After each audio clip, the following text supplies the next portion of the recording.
doing an engine swap on my friend's 335 IS. We're gonna do it by removing the whole front end, pulling the motor and the transmission together, pulling it out the front, and then just swapping everything and then just putting it back in. Front radiator core supports off. Just gotta take all this fucking bullshit off. Get this shit out of here.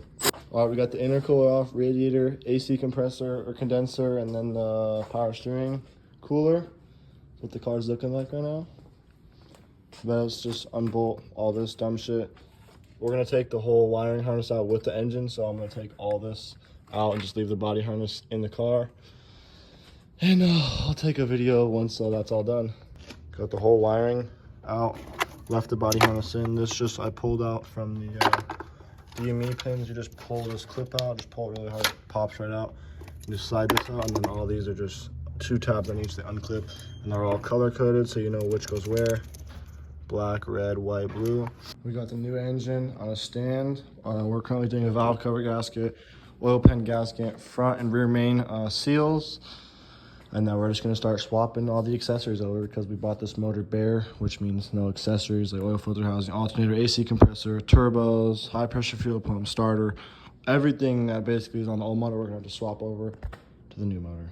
Got the vacuum canisters out on the motor, coolant reservoir out, and then I'm just gonna take this hose off of the thermostat so I can leave it on the subframe of the car. And then I'm gonna take the transmission cooler off, just take these 2 lines off right here, or actually, yeah, take these 2 lines off because this can stay on the car, the transmission cooler itself. And then the main AC line that runs to the firewall, took it off the compressor. You can leave this front one on because it's coming out with the motor.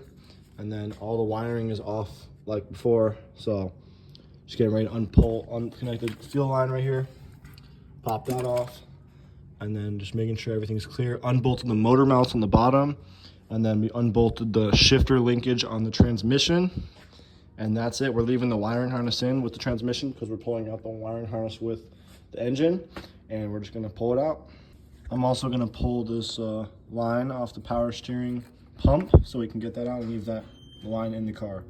All right, so I took this line off here and I just disconnected it where it goes into the firewall just because it was like pretty hard to bend and I wasn't trying to like just fuck it up. So that's off. And then the purge valve, I just unplugged it and I like jammed it behind one of these coolant hoses just so it's out of the way because we're leaving that on the car. But I unplugged it, marked which thing it is. I just used like a marker and just marked which one it is so I know where it goes. Fuel line is also disconnected and pushed out of the way.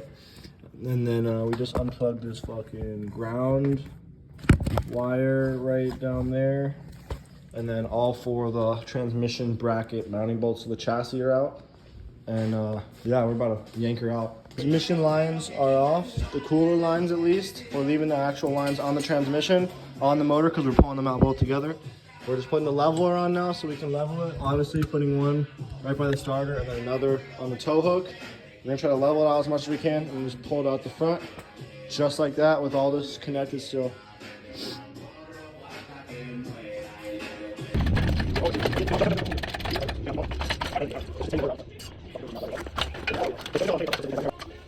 That's why I told you, let's try engine and transmission out.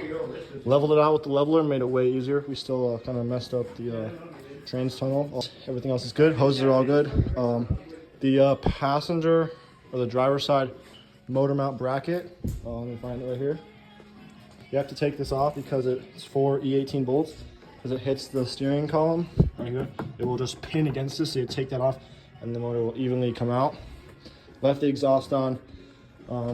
Somehow got the drive shaft out without taking that off. Don't know how we did that, but fuck it, it's gonna be the part that's going back in that's harder.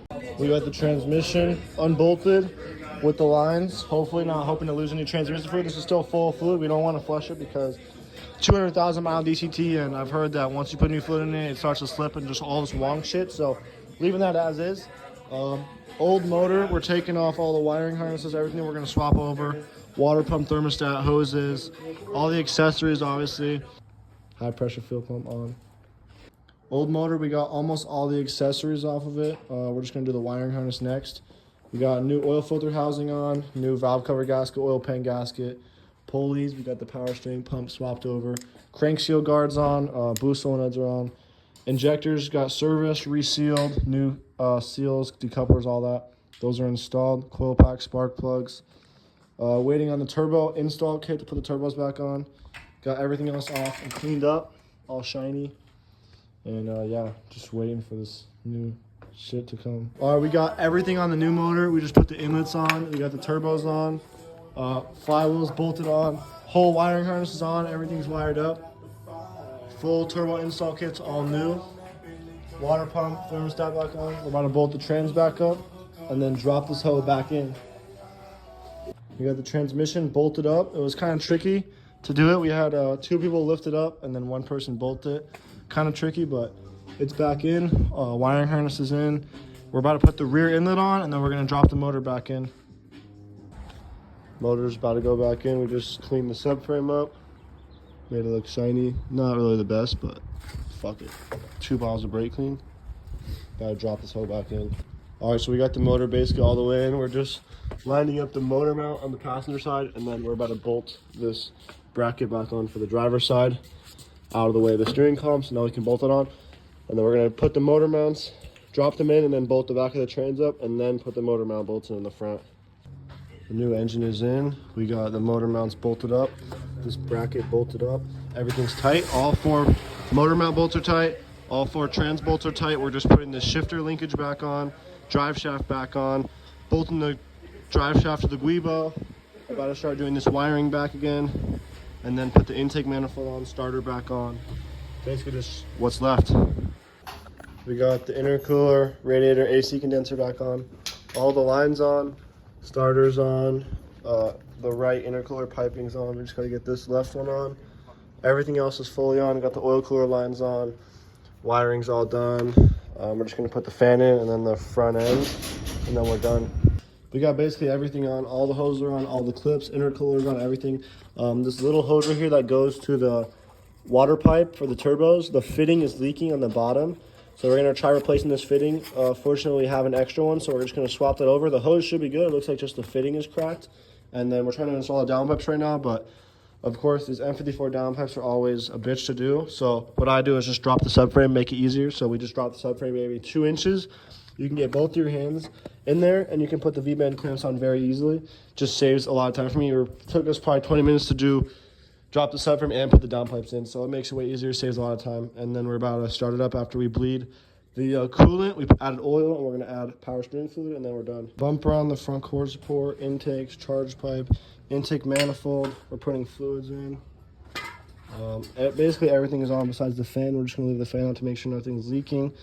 We put oil in it. We're gonna prime the turbos just by taking all the coil packs out, unplug them. That's it. And then just start it for maybe like 15 seconds, maybe twice, or like 10 seconds twice, so like 20 seconds total. Just getting oil and coolant through the turbos so they're not dry, because they are like newer turbos. And then we're gonna start it up. That's that.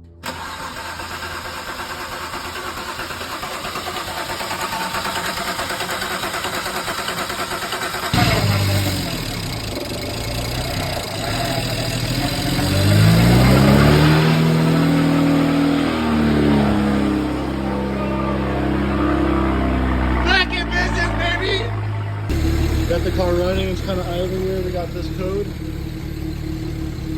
Everything else besides that is good. So this thing had a boost control deactivation code, 3100 code.